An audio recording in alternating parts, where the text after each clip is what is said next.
Presents कहानी और किरदार की आज की कहानी है दहेज में लाश।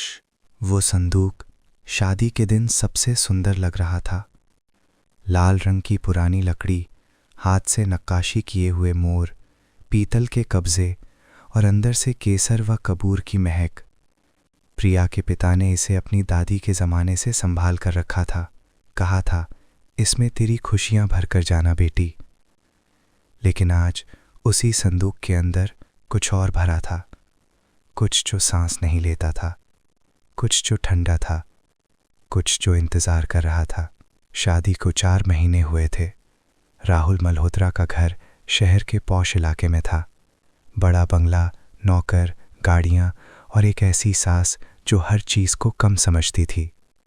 शादी के समय 25 लाख नकद, एक इनोवा और 1.5 किलो सोना दिया गया था। फिर भी मंजुला देवी की जुबान पर हमेशा एक ही शब्द रहता, और तेरे बाप ने क्या दिया है? हमारे खानदान की बहू बनने के लिए ये तो शगुन भी नहीं है। प्रिया चुप रहती।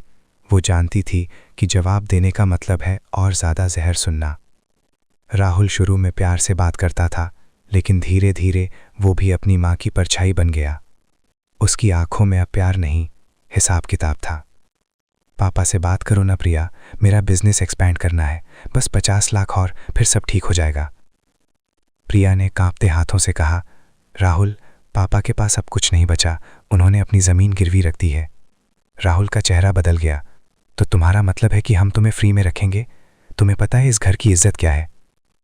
उस रात पहली बार हाथ उठा, और उसके बाद हर रात एक नया जख्म। 14 अगस्त की रात, बारिश हो रही थी। प्रिया ने आखिरी बार अपने पिता को फ़ोन लगाया। पापा, वो फिर मांग रहे हैं, कह रहे हैं कल तक पैसे नहीं आए तो। फ़ोन कट गया। राहुल ने झपट्टा मारकर फ़ोन छीन लिया। तो हमें ब्लैकमेल कर रही है। मंजुला देवी सीढ़ियों से उतरती हुई आईं। उनकी आंखों में ठंडी नफरत थी। तू समझती क्या है अपने आप को? इस घर की बहू बनना कोई मजाक है? प्रिया रोई नहीं। उसने बस इतना कहा, मैं और नहीं दे सकती। राहुल ने उसका गला पकड़ लिया, पहले गुस्से में, फिर डर में, फिर आदत से। प्रिया के हाथ पैर छटपटाए, आंखें बाहर की तरफ उभर आईं, गले से घुटन की आवाज़ निकली। फिर सब शांत हो गया। सिर्फ बारिश की आवाज़ बची और मंजुला देवी की ठंडी सांसें। उठाओ इसे, उन्होंने कहा। रोना धोना बाद में, पहले सोचो कैसे निपटाना है। राहुल कांप रहा था। माँ, मैंने मार दिया। चुप कर, मंजुला ने डांटा। ये कोई पहली लाश नहीं है जो इस घर में आई है, बस इसे सही जगह पहुंचाना है। उनकी नज़र कोने में रखे उसी लाल संदूक पर पड़ी। इसी में भर दो। कल सुबह ट्रक वाले को बोलेंगे कि लड़की भाग गई, इसलिए दहेज वापस। पुलिस कुछ नहीं पूछेगी, गरीब घर की लड़की है, कौन लड़ेगा? उन्होंने प्रिया के शरीर को मोड़ा। हड्डियां चरमराईं, खून कपड़ों में सोख लिया गया। संदूक के अंदर वही दहेज के कपड़े, बर्तन, गहने, और बीच में एक ठंडी सिकुड़ी हुई लाश। ढक्कन बंद हुआ, ताला लगा, और उस रात संदूक ने पहली बार सांस ली अंदर से। अगली सुबह ट्रक ड्राइवर ब्रिजेश को बुलाया गया। ये संदूक प्रिया के मायके पहुंचा देना, कहना लड़की रात को भाग गई, सारा सामान वापस कर रहे हैं। राहुल ने नोटों की गड्डी थमाई। ब्रिजेश ने संदूक को ट्रक के पीछे रखा। वजन ज्यादा लगा। मालिक, ये तो बहुत भारी है, अंदर पीतल के बर्तन हैं, चल निकल। ट्रक हाईवे पर निकला। बारिश फिर शुरू हो गई, सड़क सुनसान। ब्रिजेश ने रेडियो ऑन किया, लेकिन सिर्फ खरखराहट आई। तभी घट। ब्रिजेश ने ब्रेक लगाया, पीछे मुड़कर देखा, कुछ नहीं। उसने गाड़ी फिर चलाई। घट घट घट। इस बार आवाज साफ थी, जैसे कोई लकड़ी के अंदर से उंगलियों से पीट रहा हो। ब्रिजेश के माथे पर पसीना आ गया। उसने ट्रक रोका, नीचे उतरा, संदूक के पास गया। ताला जगह पर था, लेकिन लकड़ी गीली नहीं थी, बल्कि गर्म थी। उसने कान लगाया। अंदर से सांसों की आवाज आ रही थी, धीमी, टूटी हुई। कौन है अंदर? ब्रिजेश ने कांपते हुए पूछा। जवाब में सिर्फ एक फुसफुसाहट आई, दहेज पूरा कर दो। ब्रिजेश चीखा और भागा। उसने ट्रक वहीं छोड़ दिया और पैदल ही अगले ढाबे की तरफ दौड़ पड़ा। लेकिन संदूक अकेला नहीं था, वो चल रहा था, धीरे धीरे। लकड़ी के पहियों की तरह नहीं, बल्कि जैसे कोई अंदर से उसे धकेल रहा हो। उसी रात मल्होत्रा हवेली में अजीब घटनाएं शुरू हो गईं। मंजुला देवी अपने कमरे में सो रही थी। अचानक उन्हें लगा कि कोई उनके पैर छू रहा है, ठंडा, गीला। उन्होंने आंखें खोली। बिस्तर के नीचे से दहेज की साड़ियां निकल रही थीं, लेकिन अब वे लाल नहीं, काली थी, खून से सनी रही। राहुल, वो चिल्लाई। राहुल दौड़ता हुआ आया, लेकिन उसकी आंखें खाली थीं। माँ, वो वापस आ गई है। कौन? प्रिया। तभी अलमारी का शीशा अपने आप टूटा। कांच के टुकड़ों में प्रिया का चेहरा दिख रहा था। गला नीला, आंखें खुली, होठ हिल रहे थे। तुमने दहेज मांगा था ना, ले लो, सब ले लो। राहुल ने अपना सिर पकड़ लिया। माँ, हमने गलती कर दी, हमें पुलिस को बताना चाहिए। मंजुला ने उसे थप्पड़ मारा। पागल मत बन, वो मर चुकी हैं, लाशें वापस नहीं आती। लेकिन लाशें वापस आती हैं जब उनका हिसाब बाकी हो। अगले 3 दिन नरक बन गए।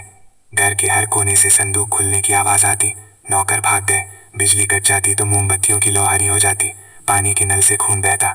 राहुल को हर रात वही सपना आता। वो एक अंधेरे कमरे में खड़ा है, सामने वही लाल संदूक रखा है। ढक्कन अपने आप खुलता है। अंदर प्रिया नहीं है, बल्कि उसकी अपनी लाश है। गला कटा हुआ, आंखें बाहर, हाथ में एक कागज, दहेज की रसीद। वो जागता, पसीने में भीगा हुआ, लेकिन बिस्तर गीला नहीं होता, खून से सना होता। मंजुला देवी अब पागल होने लगी थी। वो हर कमरे में जाकर चिल्लाती, मैंने कुछ नहीं किया, वो खुद मरी, खुद। लेकिन दीवारें जवाब देती, झूठ बोलती हो। चौथी रात संदूक वापस आ गया, बिना ट्रक के, बिना ड्राइवर के। वो हवेली के मुख्य दरवाजे पर खड़ा था, बारिश में भीगा हुआ, ताला टूटा हुआ, ढक्कन आधा खुला, अंदर से हाथ निकला, सड़ा हुआ, नाखून काले, उंगलियां मुड़ी हुई। और फिर प्रिया बाहर आई, लेकिन वो प्रिया नहीं थी जो शादी के दिन हंसती थी। ये वो प्रिया थी जिसने 4 महीने तक जहर पिया था, जिसका गला दबाया गया था, जिसे संदूक में ठूस दिया गया था। उसकी आंखें राहुल पर टिकी। तुमने कहा था ना, दहेज पूरा कर दो। उसकी आवाज हवा में गूंजी। तो ले लो, मैं खुद दहेज बनकर आई हूँ। राहुल घुटनों पर गिर गया।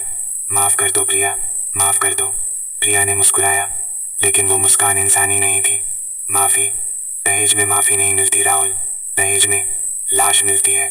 उसने हाथ बढ़ाया और राहुल की सांसें रुक गईं। उसका शरीर जमीन पर गिरा, गला वैसे ही नीला पड़ गया जैसे प्रिया का पड़ा था।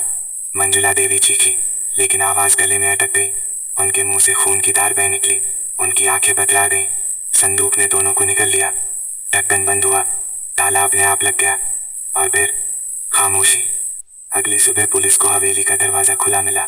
अंदर कोई नहीं था, न राहुल, न मंजुला, न नौकर, बस बीच हॉल में वही लाल संदूक रखा था। इंस्पेक्टर ने ताला तोड़ा, ढक्कन उठाया।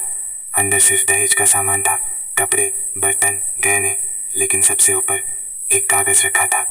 उस पर खून से लिखा था, दहेज पूरा हो गया। इंस्पेक्टर ने कांपते हाथों से कागज उठाया। तभी उसे लगा कि संदूक के अंदर से कोई सांस ले रहा है। उसने पीछे मुड़कर देखा, कुछ नहीं। लेकिन जब वो बाहर निकला तो उसके जूतों के निशान खून के थे, और हवा में एक आवाज गूंजी, अगली बारी तुम्हारी है। आज भी उस शहर में कहानी सुनाई जाती है। कहते हैं जो भी दहेज मांगता है उसे रात को एक लाल संदूक दिखाई देता है। अगर वो लालच में आकर उसे खोलता है तो अंदर से वही निकलता है जो उसने मांगा था, लाश। और दहेज का हिसाब कभी पूरा नहीं होता, बस बढ़ता जाता है।